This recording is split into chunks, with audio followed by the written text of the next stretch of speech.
Hello and good morning to all of you. मैं आशा करती हूँ कि आप सब बिल्कुल ठीक होंगे और एक बार फिर से आप सभी का स्वागत है हमारे channel current affairs by Ravi पे। तो फ्रेंड्स, ये है हमारी डेली करंट अफेयर्स की क्लासेस और यहाँ पर हम हर दिन मोस्ट इम्पॉर्टेंट 15 करंट अफेयर्स को डिस्कस करते हैं डिटेल्ड एक्सप्लेनेशन और रिवीजन के साथ साथ। आज की क्लास में हम चर्चा करेंगे 26 जून 2026 के इम्पॉर्टेंट करंट अफेयर्स के बारे में। और अगर आप किसी भी वनडे एग्जाम की तैयारी कर रहे हैं तो करंट अफेयर्स को बेस्ट तरीके से पढ़ने के लिए आप हमारे चैनल को फॉलो कर सकते हैं। यहाँ पर हम डेली करंट अफेयर्स के साथ साथ आपको वीकली करंट अफेयर्स और मंथली करंट अफेयर्स के भी सेशंस प्रोवाइड करते हैं। और हर क्लास में आप देखेंगे कि हम ना सिर्फ उस दिन के करंट अफेयर्स करेंगे बल्कि हम पुराना भी बहुत कुछ रिवाइज करते चलते हैं। और जैसा कि आप सबको पता है कि करंट अफेयर्स को पढ़ने का एक जो बेस्ट तरीका होता है वो है रिवीजन, तो इसीलिए हम रिवीजन पर काफ़ी ज़्यादा फोकस करते हैं। ठीक है, तो आप देख सकते हैं कि ये हमारे कुछ स्टूडेंट्स का फीडबैक है। बहुत सारे स्टूडेंट्स सेलेक्ट हुए अलग अलग पोजीशंस पर हमारे इन सेशंस को करने के बाद। करंट अफेयर्स का जो डर था उनका वो दूर हुआ एंड इसमें जो इनका कॉन्फिडेंस था वो भी बूस्ट हुआ। तो आप भी 10 से 15 दिन का ट्रायल लेकर चेक कर सकते हैं। ओके, तो फ्रेंड्स, विद दिस नोट चलिए हम आज की अपनी क्लास स्टार्ट कर लेते हैं। हमारे सेशन की शुरुआत होती है क्विक रिवीजन के साथ। मीन्स हमने एक दिन पहले जो 15 करंट अफेयर्स डिटेल में किए होते हैं उनको हम अगले दिन दोबारा से वन लाइनर फॉर्मेट में रिवाइज करते हैं। तो कल हमने फर्स्ट क्वेश्चन किया था, जून 2026 में व्हाट्सएप के नए सीईओ कौन बन गए हैं। इनका नाम है मिस्टर कुणाल शाह। अगला है QS world future skills index 2027 में भारत को कौन सा स्थान मिला है। तो 13वां। यहाँ पर टॉप 3 देश की बात करेंगे तो पहले स्थान पर था अमेरिका, दूसरे पर था यूनाइटेड किंगडम और तीसरे पर था जर्मनी। अगला है जून 2026 में किस केंद्रीय मंत्रालय ने निर्भय चेतना अभियान की शुरुआत कर दी है। तो ये है पंचायती राज मंत्रालय। अगला है जून 2026 में किस देश में लियोनेल मेसी की दुनिया की सबसे ऊंची मतलब 26 मीटर प्रतिमा का अनावरण किया गया। तो ये अनवील हुई है अर्जेंटीना में। अगला है टाइम आउट पत्रिका द्वारा वर्ष 2026 में जारी कला और संस्कृति के लिए दुनिया के 20 सर्वश्रेष्ठ शहरों में किस भारतीय शहर को 18वां स्थान प्राप्त हुआ है। तो ये है जयपुर शहर। शीर्ष 3 शहर इस मामले में कौन से हैं? लंदन, पेरिस और न्यूयॉर्क। अगला है जून 2026 में केंद्रीय गृह एवं सहकारिता मंत्री अमित शाह ने 26वें अखिल भारतीय फिंगरप्रिंट सम्मेलन का उद्घाटन कहाँ पर किया है। तो नई दिल्ली में किया है। अगला है जून 2026 में किस राज्य के इंदौरी मालवी आलू, गराड़ू कंद और बालम ककड़ी को जीआई टैग मिला। तो ये सारे प्रोडक्ट्स मध्य प्रदेश के हैं। अगला है जून 2026 में भारत की 29वीं नवरत्न कंपनी का दर्जा किसे मिल गया है। तो ये है garden reach ship builders and engineers limited. Next है जून 2026 में किस भारतीय को ब्रिटेन की संसद में प्रतिष्ठित ग्लोबल प्रेस्टीज अवार्ड से सम्मानित किया गया। तो ये हैं हर्षवर्धन। अगला है United Nations conference of trade and development द्वारा जारी रिपोर्ट के अनुसार वर्ष 2025 में दुनिया का सबसे बड़ा जहाज रिसाइकलिंग देश कौन सा बन गया है। तो ये है भारत। नेक्स्ट है 25 और 26 जून 2026 को भारत की अध्यक्षता में 11वीं ब्रिक्स ऊर्जा मंत्रियों की बैठक कहाँ पर आयोजित हुई है। तो हरियाणा के गुरुग्राम शहर में। और इस इवेंट के लिए हमारी थीम थी सर्वेशाम ऊर्जम, यानी कि एनर्जी फॉर ऑल, सभी के लिए ऊर्जा। क्वेश्चन नंबर 12 है, जून 2026 में भारत ने अपने सबसे भारी स्वदेशी 120 मिलीमीटर वाहन माउंटेड मोर्टार सिस्टम जिसका नाम है गरुड़ास्त्र, इसका सफल परीक्षण कहाँ पर कर लिया है। तो इन्फेंट्री स्कूल, महू, मध्य प्रदेश में। नेक्स्ट है भारत का पहला बायोडिग्रेडेबल को branded twin credit card launch करने के लिए पंजाब नेशनल बैंक ने किसके साथ साझेदारी की है। तो Zaggle prepaid ocean services limited के साथ में ये समझौता हुआ है। अगला है जून 2026 में कतर के किस औद्योगिक शहर में एलएनजी गैस प्लांट में भीषण विस्फोट से 12 भारतीयों समेत 13 लोगों की मौत हो गई। तो ये था रास लाफान। अगला है जून 2026 में लोकसभा के अध्यक्ष ओम बिरला द्वारा लॉन्च की गई पुस्तक IIT the story of India's most prestigious educational ecosystem, इसके लेखक कौन है? इसको लिखा है मिस्टर प्रभात कुमार ने। ठीक है, तो फ्रेंड्स, ये हमारे कल के मोस्ट इंपॉर्टेंट 15 करंट अफेयर्स हैं। अगर आप इनको फर्दर और अच्छे तरीके से समझना चाहते हैं तो आप हमारा कल का लेक्चर रेफर कर सकते हैं। वहाँ पर हमने इन क्वेश्चंस के बारे में डिटेल में बात की थी। बाकी चलिए अब आज की क्लास अपनी हम शुरू कर लेते हैं। आज का पहला क्वेश्चन है, किस राज्य ने सरकारी अस्पतालों में जन्म लेने वाले सभी नवजात शिशुओं को 1 ग्राम सोने की अंगूठी प्रदान करने के लिए थाई मामन थंगा मुथिरा थिट्टम योजना की शुरुआत की है? सबसे पहली बात कि आपसे ये पूछा जा रहा है कि थाई मामन थंगा मोथिरा थिट्टम स्कीम कौन से स्टेट की है? आंसर है यहाँ पर सी ऑप्शन, तमिलनाडु। ठीक है, और इसके अंतर्गत क्या होगा, जो भी गवर्नमेंट हॉस्पिटल्स हैं वहाँ पर अब जितने भी न्यूबॉर्न्स जन्म लेंगे उनको 1 ग्राम की सोने की अंगूठी दी जाएगी अंडर दिस स्कीम। तो तमिलनाडु सरकार अपने वेट्री तमिलगम विजन डॉक्यूमेंट के तहत थाई मामन थंगा मोथिरा थिट्टम नामक पहल शुरू करने जा रही है। इसके तहत राज्य के सरकारी अस्पतालों में जन्म लेने वाले सभी नवजात शिशुओं को 1 ग्राम की सोने की अंगूठी दी जाएगी। ठीक है, करेक्ट आंसर है सी ऑप्शन, तमिलनाडु। रिसेंटली यहाँ पर इलेक्शंस हुए थे। चीफ मिनिस्टर कौन बन गए हैं? मिस्टर सी जोसेफ विजय, जिनका पिक्चर आप यहाँ पर दे सकते हैं। ठीक है, और उसके अलावा यहाँ पर गवर्नर भी अभी रिसेंटली चेंज हुए हैं। हमने कल भी बात की थी। पहले यहाँ पर गवर्नर कौन थे? मिस्टर RN रवि, जो कि अब नए गवर्नर बन गए हैं वेस्ट बंगाल के लिए। ठीक है, और अब तमिलनाडु की बात करेंगे तो तमिलनाडु में हमारे नए गवर्नर कौन बन गए हैं? इनका नाम है मिस्टर राजेंद्र विश्वनाथ आर्लेकर। ठीक है, इसी तरह से जो आंध्र प्रदेश है ना, इन्होंने भी अभी पिछले दिनों अनाउंस किया था कि अब इनके स्टेट में अगर कोई ऐसा कपल होगा जिसने तीसरा बच्चा अपना जन्म किया है, तो उसको जो है वो 25,000 रुपये का फाइनेंशियल असिस्टेंस प्रोवाइड करेंगे। ठीक है, तो इस तरह की स्कीम्स डिफरेंट स्टेट्स रिलीज करते रहते हैं, इन पर ध्यान दिया करिए। इसी के साथ चलिए हम कुछ राज्यों की योजना भी रिवाइज कर लेते हैं। प्रियदर्शनी मुफ्त बस यात्रा योजना है केरला की। युवा शक्ति भरोसा कार्ड योजना है पश्चिम बंगाल सरकार की। स्त्री राइट पहल को लॉन्च किया था तेलंगाना ने। प्रोजेक्ट गंगा की शुरुआत हो गई है उत्तर प्रदेश में। प्रोजेक्ट 0 केरलम में लॉन्च हुआ है। पुण्य श्लोक अहिल्या देवी होलकर शेतकरी कर्ज माफी योजना है महाराष्ट्र की। हनुमान परियोजना को लॉन्च किया आंध्र प्रदेश ने। मेरी रसोई योजना है पंजाब सरकार की। होम स्टे योजना है राजस्थान की। CM श्री स्कूल योजना है हरियाणा सरकार की। मुख्यमंत्री सेहत योजना है पंजाब की। अक्का पड़े योजना है कर्नाटका की। आमी पड़िबा आमा भाषारे योजना है ओडिशा की। अटल बिचल अग्रगामी योजना लॉन्च की थी असम ने। पापा पगली पहल है गुजरात की। ठीक है, तो ये कुछ राज्यों की योजना है। इनके बारे में डिटेल में हम अपने पुराने लेक्चर्स में बात कर चुके हैं। यहाँ पर हम क्विकली इनको रिवाइज कर रहे हैं। क्वेश्चन नंबर 2 है आज का। जून 2026 में जारी टॉप 500 सूची के 67वें संस्करण के अनुसार दुनिया का सबसे शक्तिशाली सुपर कंप्यूटर कौन सा बन गया है? तो 67th एडिशन रिलीज हुआ है टॉप 500 लिस्ट का। आपको बताना है इसके मुताबिक दुनिया का मोस्ट पावरफुल सुपर कंप्यूटर कौन सा है। तो ये है चाइना का लाइन शाइन। डी ऑप्शन यहाँ पर करेक्ट है। जर्मनी के हैम्बर्ग में हुए IC 2026 के सम्मेलन में जारी टॉप 500 सूची में चीन का लाइन शाइन दुनिया का सबसे तेज सुपर कंप्यूटर घोषित किया गया। इसने 2.2 एक्साफ्लॉप की निरंतर गति हासिल की है, जो अमेरिकी सुपर कंप्यूटर एल कैपिटन से लगभग 20% अधिक है। ये सुपर कंप्यूटर चीन के शेनज़ेन स्थित राष्ट्रीय सुपर कंप्यूटिंग केंद्र में स्थापित है। ठीक है, शीर्ष 3 सुपर कंप्यूटर देखेंगे तो पहले स्थान पर चीन का लाइन शाइन है, दूसरे पर अमेरिका का एल कैपिटन और तीसरे पर अमेरिका का फ्रंटियर। ये 3 मोस्ट पावरफुल सुपर कंप्यूटर्स हैं। ठीक है, तो डी ऑप्शन यहाँ पर बिल्कुल करेक्ट है। अगर आपको याद हो तो दिसंबर 2025 में अभी बस 4-5 महीने पहले हमने देखा था कि बिहार को उसका पहला सुपर कंप्यूटर मिला। ठीक है, एंड बिहार का जो पहला सुपर कंप्यूटर है, इसका नाम क्या रखा था इन्होंने? इसका नाम था परम रुद्रा। आपसे एग्जाम में पूछ सकते हैं कि परम रुद्रा क्या चीज़ है, क्या ये कोई नेवी वेसल है, क्या ये कोई सुपर कंप्यूटर है, क्या चीज़ है? तो आपको याद रखना है कि बिहार का पहला सुपर कंप्यूटर है, जिसकी इनॉग्रेशन हुई थी IIT पटना में पिछले दिनों। ठीक है, क्वेश्चन नंबर 3 है।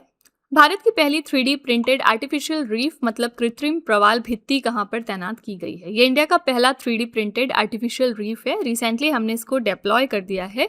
कहाँ पर? रामनाथपुरम तट पर, तमिलनाडु स्टेट में। ठीक है, डी ऑप्शन यहाँ पर बिल्कुल करेक्ट हो जाएगा।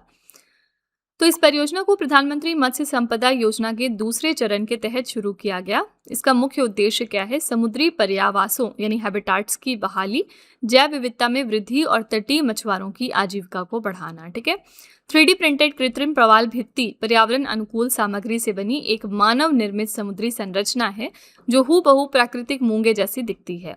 ये समुद्र में नष्ट हो रही चट्टानों को दोबारा जीवित करने, जीवों को घर देने और समुद्री पर्यावरण को बचाने का आधुनिक उपाय है। ठीक है, करेक्ट आंसर यहाँ पर है डी ऑप्शन। रामानाथपुरम तट पर इसको रिसेंटली डिप्लॉय किया गया है। ठीक है, अगर हम बात करेंगे दुनिया की, तो दुनिया का सबसे बड़ा कोरल रीफ कहाँ पर लोकेटेड है? तो ये है ऑस्ट्रेलिया में, जिसका नाम है ग्रेट बैरियर रीफ। ये दुनिया का सबसे बड़ा कोरल रीफ है। ठीक है, कहाँ पर है? ऑस्ट्रेलिया में।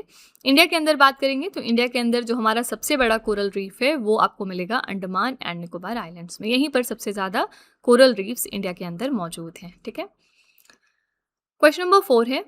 जून 2026 में केंद्रीय गृह मंत्री अमित शाह ने कहां पर ऐतिहासिक महालक्ष्मी मंदिर में अंबाबाई मंदिर कॉरिडोर परियोजना का शुभारंभ कर दिया है? तो अंबाबाई टेम्पल डेवलपमेंट प्रोजेक्ट ये रिसेंटली लॉन्च हुआ है महालक्ष्मी टेम्पल में। आपको सिंपली लोकेशन बतानी थी कि महालक्ष्मी टेम्पल कहाँ पर है। आंसर है यहाँ पर महाराष्ट्र के कोल्हापुर में। सी ऑप्शन यहाँ पर करेक्ट हो जाएगा। इस शिलान्यास समारोह के दौरान केंद्रीय गृह मंत्री अमित शाह के साथ महाराष्ट्र के मुख्यमंत्री देवेंद्र फडणवीस और उप मुख्यमंत्री एकनाथ शिंदे भी मौजूद थे। ये परियोजना 1500 करोड़ रुपए की लागत से 28,000 वर्ग मीटर से अधिक क्षेत्र में विकसित की जा रही है। ये मंदिर अपनी हिमाडपंथी वास्तुकला शैली के लिए जाना जाता है और इसमें देवी लक्ष्मी के काले पत्थर की एक मूर्ति भी मौजूद है। ठीक है, करेक्ट आंसर है सी ऑप्शन। महाराष्ट्र के कोल्हापुर में रिसेंटली इसको लॉन्च किया गया है होम मिनिस्टर अमित शाह की तरफ से। ठीक है, कुछ टेम्पल्स जो न्यूज़ में आते हैं ना, तो उनकी लोकेशन आपको याद रखनी होती है। जैसे पिछले दिनों हमारा करूर मरियम्मा टेम्पल जो है ये काफ़ी न्यूज़ में आया था और आपको बस इसकी लोकेशन याद रखनी है, कहाँ पर है, तमिलनाडु स्टेट में। ठीक है, क्वेश्चन नंबर 5 है, जून 2026 में वैज्ञानिकों ने किस राज्य में पतंगे की नई प्रजाति जिसका नाम है अंतरम इडुक्की इसकी खोज कर ली है। तो ये मौत की एक नई स्पेशीज है, रिसेंटली इसकी डिस्कवरी हुई है। कौन से स्टेट में? आंसर है सी ऑप्शन, केरला स्टेट में। वैज्ञानिकों की एक टीम ने केरला राज्य के इडुक्की जिले में तितली जैसी एक नई कीट प्रजाति की पहचान की है। इसे टाइगर मॉथ के अंतर्गत एक नया वंश और नई प्रजाति के रूप में वर्गीकृत किया गया है, जिसका नाम अंतरम इडुक्की रखा गया। ये कीट टाइगर मॉथ के उप परिवार जिसका नाम है एरकेटिने इससे संबंधित है। ठीक है, तो रिसेंटली इसकी डिस्कवरी हमें हुई है केरला स्टेट से। अगले, भारतीय राष्ट्रीय राजमार्ग प्राधिकरण national highways authority of India द्वारा देश का पहला ट्रांसपोर्ट लॉजिस्टिक रिसर्च सेंटर कहां पर स्थापित किया जाएगा। तो ये देश का पहला ट्रांसपोर्ट लॉजिस्टिक रिसर्च सेंटर है जिसको NHAI स्टैब्लिश कर रहा है। कहां पर? ए ऑप्शन, नई दिल्ली में। तो इसे NHAI centre for economics of transportation, mobility and logistics नाम दिया गया है। इसके लिए भारतीय राष्ट्रीय राजमार्ग प्राधिकरण ने राष्ट्रीय अनुप्रयुक्त आर्थिक अनुसंधान परिषद के साथ में एक समझौते ज्ञापन पर हस्ताक्षर किए हैं। ये संस्थान भारत में लॉजिस्टिक्स लागत को कम करने और ट्रांसपोर्ट नेटवर्क को आधुनिक बनाने के लिए काम करेगा। ठीक है, करेक्ट आंसर है यहाँ पर ए ऑप्शन, नई Delhi. National highways authority of India के हमारे प्रेजेंट में चेयरमैन कौन है? याद रखिएगा, मिस्टर संतोष कुमार यादव। ठीक है, मैं आपको बार बार कहती हूँ, जो भी प्रोमिनेंट इस तरह की ऑर्गेनाइजेशंस हैं उनके हेड्स का नाम आपको पता होना चाहिए। इसके अलावा हमारी कौन सी एक म्यूजिकल रोड का इनॉग्रेशन हुआ था अभी पिछले दिनों, तो national highways authority of India ने रिसेंटली इनॉग्रेट कर दिया है इंडिया की पहली म्यूजिकल रोड को। कहाँ पर? महाराष्ट्र के मुंबई में। ठीक है, और अब यहाँ पर कोई भी गाड़ी अगर 60 से लेके 80 किलोमीटर प्रति घंटे की रफ्तार से दौड़ेगी तो उसे यहाँ पर कौन सी धुन सुनाई देगी? जय हो की धुन। ठीक है, तो ये कहाँ पर इनॉग्रेट हो गई है? मुंबई शहर में। क्वेश्चन नंबर 7 है, जून 2026 में कृत्रिम बुद्धिमत्ता आपूर्ति श्रृंखलाओं को मजबूत करने के लिए यूरोपीय संघ किस अमेरिकी नेतृत्व वाले समझौते में शामिल हुआ है। तो कौन सा ये US लेड एग्रीमेंट है जिसमें यूरोपियन यूनियन ने भी ज्वाइन कर लिया है to strengthen artificial intelligence supply chain? Answer है यहाँ पर पैक्स सिलिका। इसके बारे में पहले भी हम बात कर चुके हैं। जून 2026 में यूरोपीय संघ कृत्रिम बुद्धिमत्ता आपूर्ति श्रृंखलाओं को मजबूत करने और चीन की तकनीकी निर्भरता को कम करने के लिए अमेरिका के नेतृत्व वाली पैक्स सिलिका पहल में शामिल हो गया। उद्देश्य क्या है पैक्स सिलिका का? तो AI से जुड़ी आपूर्ति श्रृंखलाओं को सुरक्षित और स्वतंत्र बनाना, जैसे कि एडवांस चिप, सेमीकंडक्टर, महत्वपूर्ण खनिज और ऊर्जा। ठीक है, तो पैक्स सिलिका अमेरिका के नेतृत्व वाला एक अंतर्राष्ट्रीय गठबंधन है। मुख्य उद्देश्य है सेमीकंडक्टर, आर्टिफिशियल इंटेलिजेंस और आवश्यक महत्वपूर्ण खनिजों की आपूर्ति श्रृंखला को सुरक्षित और मजबूत बनाना। भारत 20 फरवरी 2026 को नई दिल्ली में आयोजित इंडिया AI इम्पैक्ट समिट के दौरान औपचारिक रूप से पैक्स सिलिका गठबंधन में शामिल हुआ था। तो डू रिमेंबर कि इंडिया भी इसका हिस्सा है। ठीक है, तो यहाँ पर डी ऑप्शन करेक्ट है, पैक्स सिलिका। ओके, US के बारे में आपको 2 इंपॉर्टेंट अपॉइंटमेंट के करंट अफेयर्स याद रखने हैं।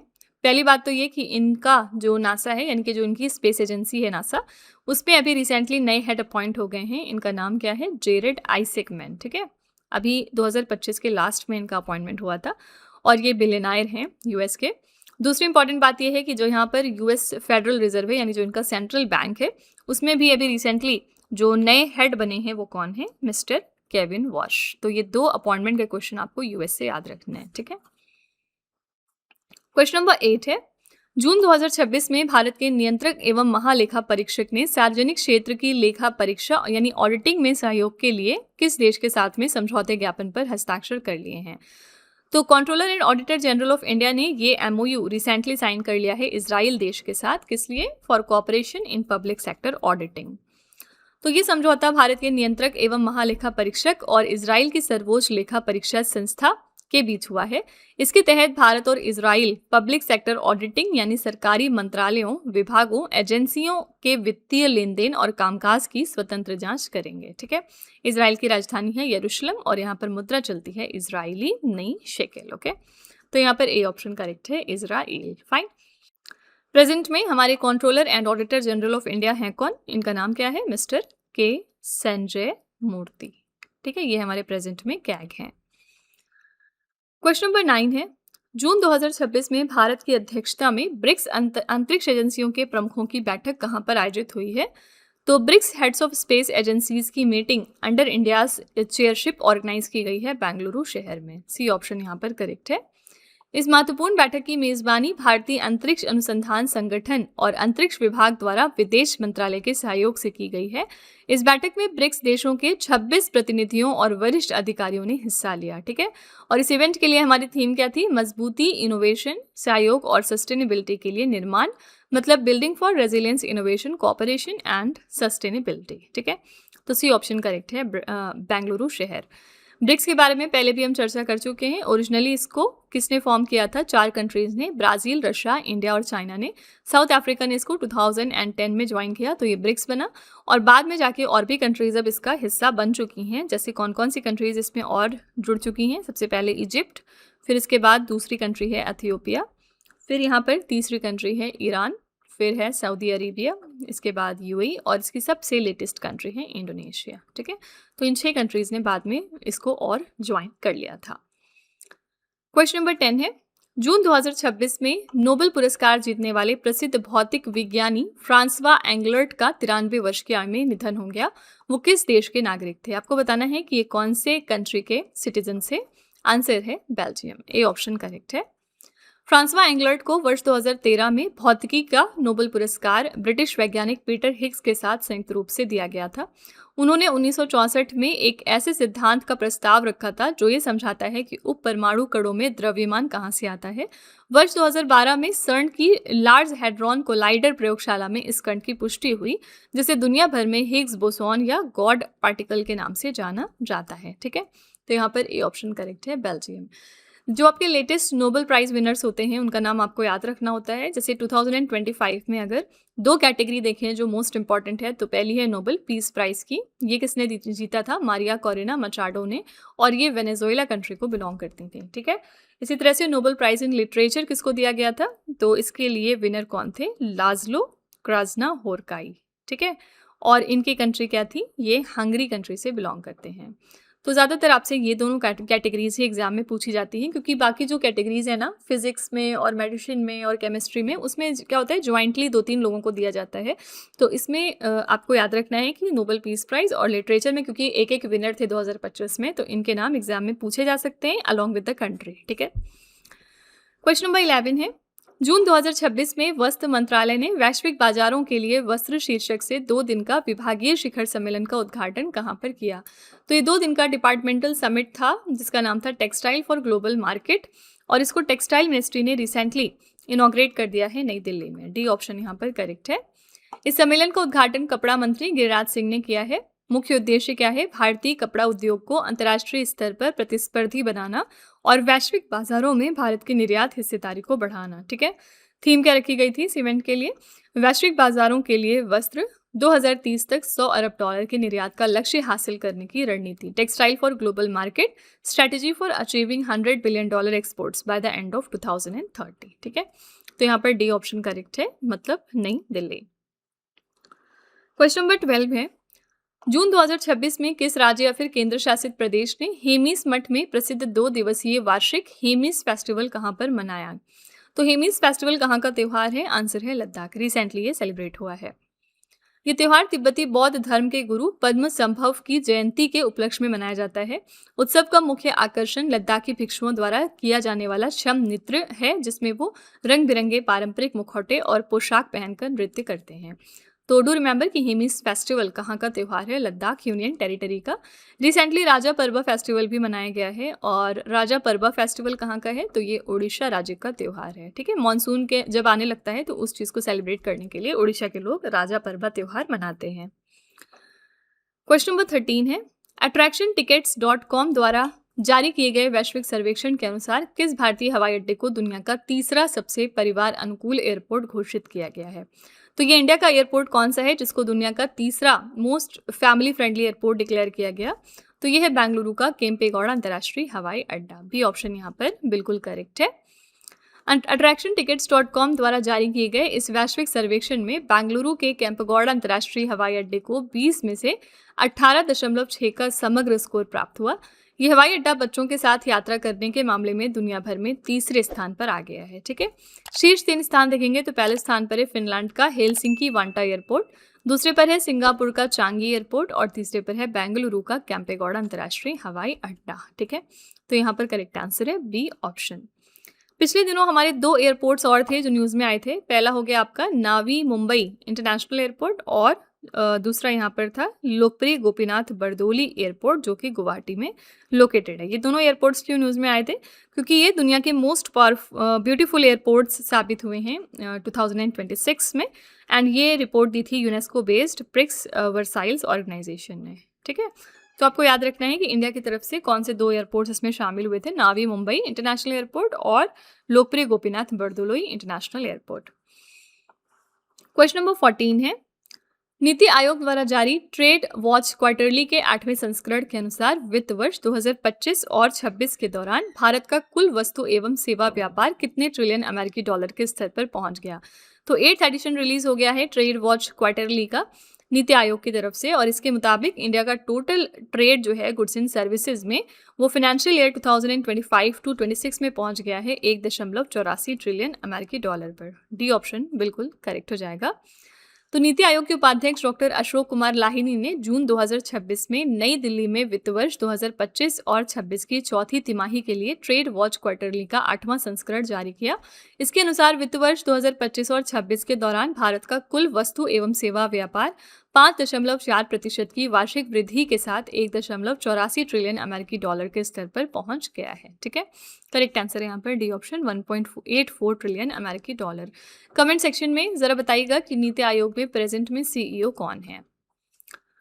क्वेश्चन नंबर 15 है, जून 2026 में अफ्रीकी देश काबो वर्डे गणराज्य में भारत का अगला राजदूत किसे नियुक्त किया गया? इंडिया के नेक्स्ट एम्बेसडर कौन बन गई to the African nation of Republic of Cabo Verde? Answer है यहाँ पर सी ऑप्शन प्रेमचंद। ठीक है, तो भारतीय विदेश सेवा के वरिष्ठ अधिकारी प्रेमचंद को काबो वर्डे गणराज्य में भारत का अगला राजदूत नियुक्त कर दिया गया। काबो वर्डे की राजधानी है प्राया जो कि सैंटियागो द्वीप पर स्थित है और मुद्रा यहाँ पर चलती है केप वर्डेन एस्कुडो। ठीक है, मोआनपुई सयाबी को सामोआ में भारत का अगला उच्चायुक्त नियुक्त किया गया। तो ये भी आपका रिसेंट अपॉइंटमेंट का क्वेश्चन है, ये भी याद रखिएगा। करेक्ट आंसर है सी ऑप्शन। इसी के साथ पिछले दिनों हमारे नए एम्बेसडर सऊदी अरब के लिए कौन अपॉइंट हुए थे? इनका नाम क्या था? मिस्टर विपुल। ठीक है, इसी के साथ ये पहले नॉन मुस्लिम डिप्लोमेट हैं जिनको कि हमने सऊदी अरब का अपनी तरफ से एम्बेसडर नियुक्त किया है। तो इनका नाम याद रखिएगा, इनका नाम है मिस्टर विपुल। ठीक है, तो फ्रेंड्स ये थे आज के हमारे most important 15 current affairs. I really hope कि आपको ये हमारा सेशन पसंद आया होगा। लास्ट में हम आपके लिए टेस्ट रखते हैं 3 क्वेश्चन का जो इसी वीडियो में से होता है, ये चेक करने के लिए कि आपने कितना पढ़ा, कितना समझा।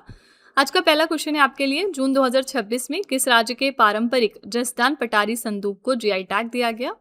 दूसरा क्वेश्चन है, जून 2026 में किस राज्य या फिर केंद्र शासित प्रदेश के हेमिस मठ में प्रसिद्ध 2 दिवसीय वार्षिक हेमिस फेस्टिवल मनाया गया है? और तीसरा क्वेश्चन है, जून 2026 में अफ्रीकी देश काबो वर्डे गणराज्य में भारत का अगला राजदूत किसे नियुक्त किया गया है? तो ये 3 क्वेश्चंस आपके लिए हैं एज अ होमवर्क। इनका जवाब आपको कमेंट में जाके लिखना है। इसी के साथ हमारी क्लास यहाँ पर एंड होती है। आप अपना फीडबैक कमेंट में ज़रूर लिखिएगा कि आपको ये क्लास कैसी लगी। अगर आपको लगता है कि ये क्वेश्चंस आपको हेल्प कर रहे हैं आपके मॉक टेस्ट या पेपर्स में, तो प्लीज़ एक छोटा सा रिव्यू हमारे कमेंट में आप ज़रूर डाल दीजिएगा, ताकि जो हमारे दूसरे नए व्यूवर्स आते हैं चैनल पर वो भी हमारे ऊपर ट्रस्ट कर सकें। तो फ्रेंड्स, इसी तरह के बेस्ट क्वालिटी कंटेंट और अच्छी प्रेपरेशन के लिए आप हमारे चैनल के साथ जुड़े रहिए। मिलते हैं नेक्स्ट क्लास में। Till then stay tuned. Thank you so much for watching. Also don't forget to like, share and subscribe our channel. तो फ्रेंड्स, वीडियो को एंड करने से पहले बस यहाँ पर एक छोटी सी इन्फॉर्मेशन है आपके लिए। अगर आपको हमारी जीएस या फिर करंट अफेयर्स की ई बुक चाहिए तो आप उसके लिए हमारी वेबसाइट www.redbookspdf.com को रेफ़र कर सकते हैं। यहाँ पर आपको ऐसी मंथली मैगजीन्स भी मिल जाएंगी सेपरेट मंथ की, जिसमें हमने 600 से ज़्यादा क्वेश्चंस बहुत ही डिटेल में डिस्कस किए हैं। आप देख सकते हैं कि हर क्वेश्चन को हमने किस तरह वेल एक्सप्लेन किया है, highlights, important point, static GK और पिक्चर्स का यूज़ करते हुए, ताकि आपको प्रॉपर अंडरस्टैंडिंग हो सके। तो अगर आप इंटरेस्टेड हैं तो आप इस नंबर को रेफ़र करिएगा 9888749999, ठीक है। ये हमारी बुक्स की वेबसाइट है जिसका नाम है www.raviaditipublication.com। यहाँ पर आपको डिफरेंट बुक्स मिल जाएंगी, जैसे कि 25,000 प्लस जीके जीएस की ये वाली 1 लाइनर बुक है। इसके अलावा कंप्यूटर जीके, सामान्य विज्ञान, एनसीईआरटी के नोट्स डिफरेंट सब्जेक्ट्स में। तो इसके लिए भी आप इसी नंबर को रेफ़र कर सकते हैं अगर आप इंटरेस्टेड हैं तो। साथ ही ये है हमारा mobile application Ravi study app. Play store पर जाकर आप इसको अपने फ़ोन में यहाँ से इंस्टॉल कर सकते हैं। इसमें आपको डिफरेंट कैटेगरीज़ मिलेंगी और बहुत सारे फीचर्स मिलेंगे जिनकी हेल्प से आप अपनी प्रिपरेशन को बेहतर कर सकते हैं। इसमें एक कैटेगरी यहाँ पर आपको मिलती है करंट अफेयर्स पेड वीडियो की। ये हमारा एक तरह का कॉम्बो DCA का कोर्स है जिसमें आपको एड फ्री वीडियो मिलेगा फर्स्ट ऑफ ऑल। देन यहाँ पर 15 क्वेश्चंस का क्विज़ आपको देते हैं हम, 15 क्वेश्चंस का PDF है एक्स्ट्रा की पॉइंट्स के साथ साथ। और इस कोर्स के लिए हम आपको लाइफ टाइम वैलिडिटी भी प्रोवाइड करते हैं। तो अगर आप इसमें से कोई भी कोर्स परचेज़ करना चाहते हैं तो उसके लिए आप इस नंबर को रेफ़र कर सकते हैं, ठीक है।